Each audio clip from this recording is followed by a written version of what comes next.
Welcome to Engineering Python. This is a Python programming course for engineers.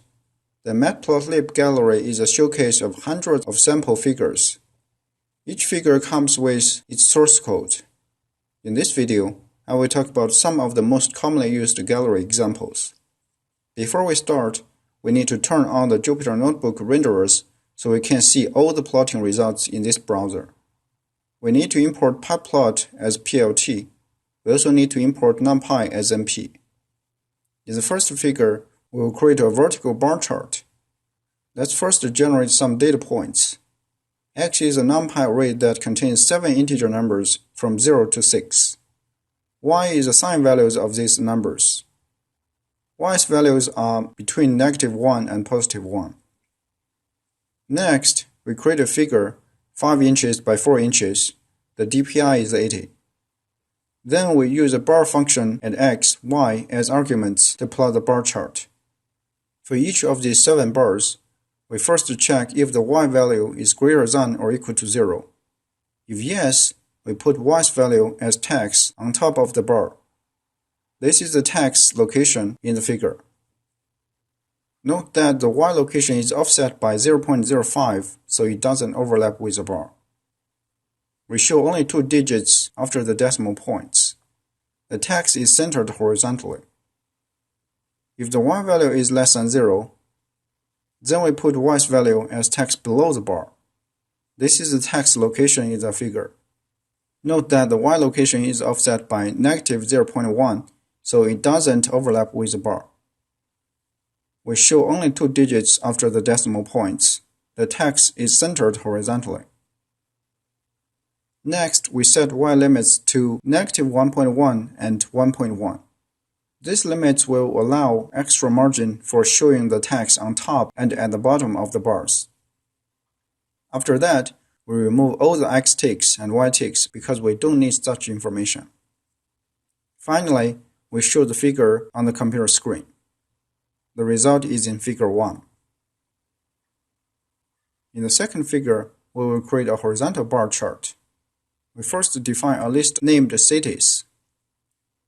It contains 3 cities names: New York City, Los Angeles, and Chicago. These are the 3 largest cities in the United States. Next, we generate 3 integer numbers. They will be the indexes of these 3 cities. This is the wind speed measurements in 3 cities. The average wind speeds are 10 miles per hour in New York City, 5 miles per hour in Los Angeles, and 13 miles per hour in Chicago. This is the measurement error tolerance.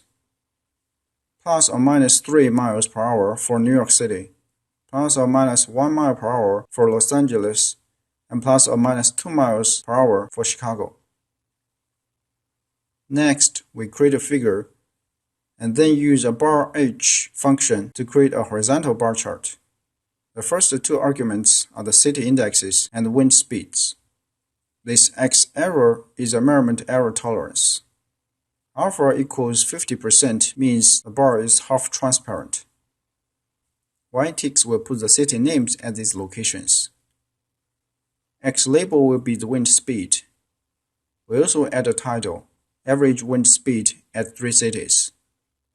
The result is shown in figure 2. Box plots can be used to show 2 or more groups of random test data.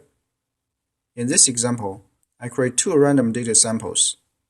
The first sample contains 30 data points. They come from a normal distribution with a mean 0 and a standard deviation 1. The second sample contains 30 data points. They come from a normal distribution with a mean 3 and a standard deviation 2. Next, we create the figure, and then use a boxplot function to show these 2 data samples. The top of this bar means 100th percentile. Here is the 75th percentile. Here is the median, which is the 50th percentile. This is the 25th percentile. And this is the 0th percentile. The mean is marked by a triangle. X ticks display the names of these 2 data samples, 1 and 2. The results is shown in figure 3. In the fourth example, we will create a pie chart. Labels are the slice names. We have apples, bananas, pears, and oranges. Sizes are the weights of these fruits: 25 pounds, 30 pounds, 50 pounds, and 60 pounds. Colors are the colors of these fruits: dark red, gold, green yellow, and dark orange. Explode is a tuple. Only the second value is non-zero, so it only explodes the second slice, which is bananas. Next, we create the figure and use a pie function to create the pie chart. The first argument will be the sizes, then we pass other arguments like the explode, the labels, the colors, and show the shadow. The slices will be plotted counterclockwise, starting from angle 0, which is here. We show the relative numbers in percentage instead of the real weights of the fruits. We also keep one digit after the decimal point. We set the axis aspect ratio to be equal, so the pie is a circle. Otherwise, it may appear to be an ellipse. The result is shown in Figure 4. In the next example, we will plot a histogram. First, let's generate a large sample with 10,000 numbers. The numbers come from a normal distribution with mean mu equals 100 and standard deviation sigma equals 15. We use 30 bins to show the histogram. Next, we create the figure and use a hist function to plot the histogram. X is a sample of 10,000 random numbers. This is the number of bins. The color of bins is green. The edge color of the bins is black. Alpha equals 50. It means the bins are half transparent. We set the X label, the Y label, and the title. The title is rendered using the LaTeX expression, so it will show the Greek letters mu and sigma. The result is in Figure 5. MatPlotLib can create 3D images. This figure is a brief illustration of the 3D viewpoint. This is the object. This is the viewer. Elevation refers to the angle between the eye viewing direction towards the object and the horizontal XY plane. It is up-down angle. Azimuth refers to the rotation of the viewer around the vertical axis.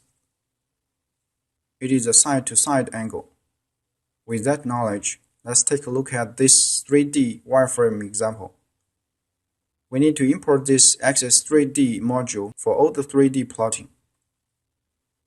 After we create a figure, we add a single subplot. We need to specify the projection to be 3D. Next, we get some test data from this module and give them to X, Y, and Z. If you want, you can print out these values and see what they are. After that, we plot the wireframe using the data X, Y, and Z. We don't want to plot every data point in the text data, otherwise the image will be too dense. R stride and C stride control the row and column step sizes. We plot every fifth row and column. The viewInit function controls the viewpoint. The azimuth is 170 degrees and the elevation is 30 degrees. The result is shown in Figure 6. Before we proceed to the next example, we need to talk about a concept called mesh grid. Let's first create variables x and y. X contains three numbers 0, 0.5, and 1. Y contains two numbers 0 and 1. Note that they are both 1D arrays. NumPy.meshGrid with x and y as arguments will create xMesh and yMesh. Both are 2D arrays. If we specify sparse to be true, xMesh is 1 row by 3 column 2D array, and yMesh is 2 row by 1 column 2D array. If we don't specify the sparse parameter, then xMesh and yMesh are both 2 row by 3 column 2D arrays. xMesh is stretched vertically, and yMesh is stretched horizontally, so their shapes match. After all these preparations, Let's proceed to this 3D surface example. Create a figure.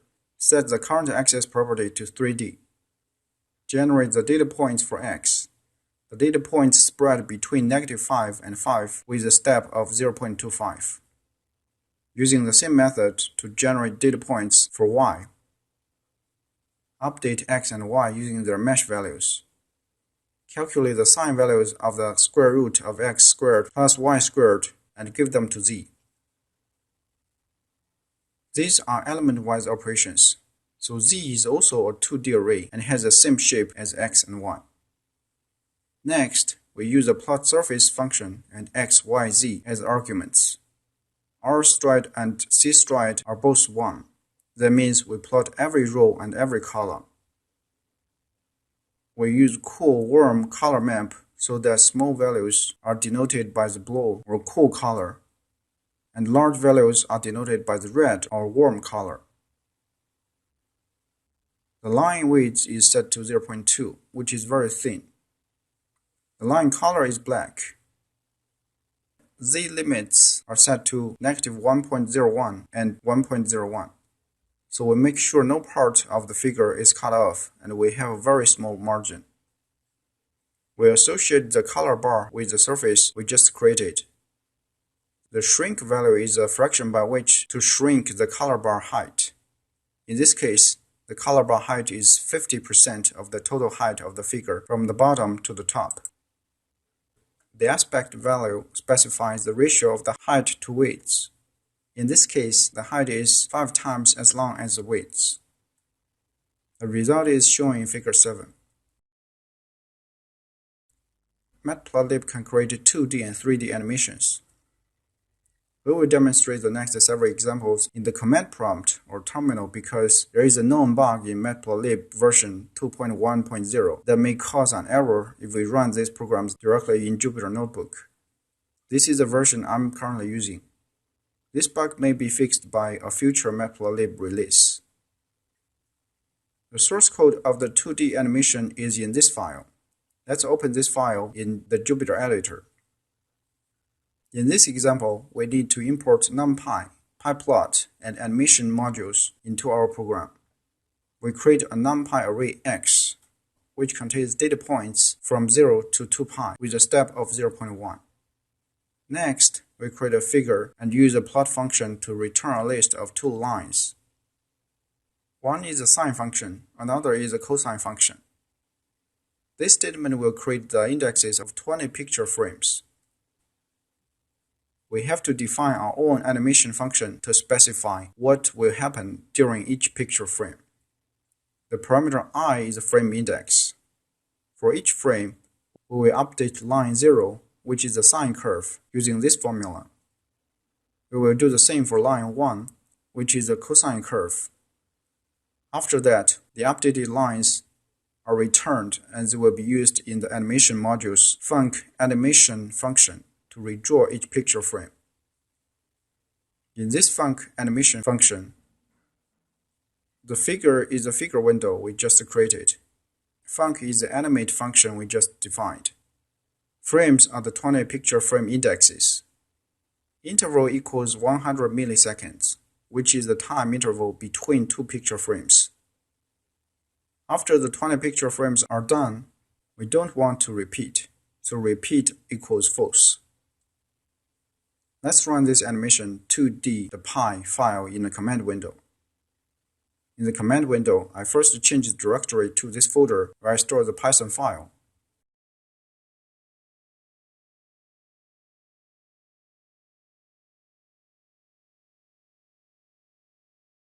Then I type in Python animation 2d.py. I can see the animation now. The next example is the 3D animation. The source code is in this file. Let's open it in the Jupyter editor. In this example, we need to import NumPy, PyPlot, and access 3D modules into our program. Next, we create a figure, add a single subplot, and set the projection to 3D. Set the z limits to be -1 and +1.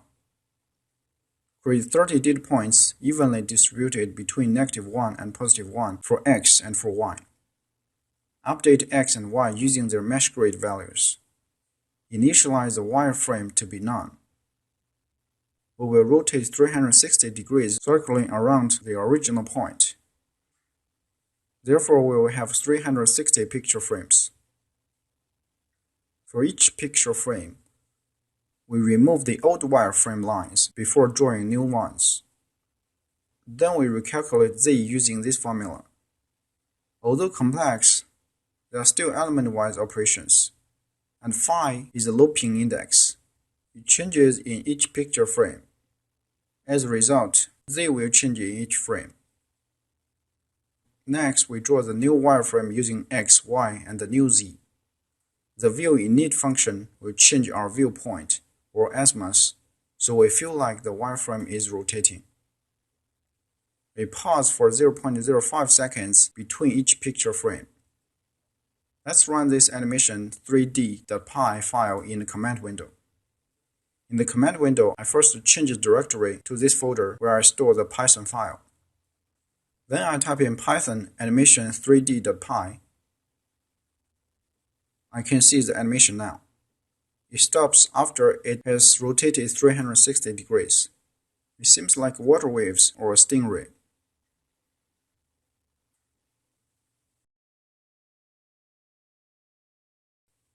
The last one is the RealWorld Example. It plots the hourly electric load data for every day of the entire year of 2012 in California.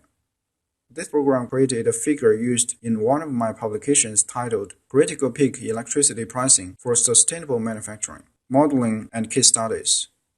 You can download the paper here and give it a rate if you like. I'll share the source code CAISO load.py and the dataset CAISO load 2012.csv, but I will not explain it in this video. I did provide some comments in the code to help you understand it.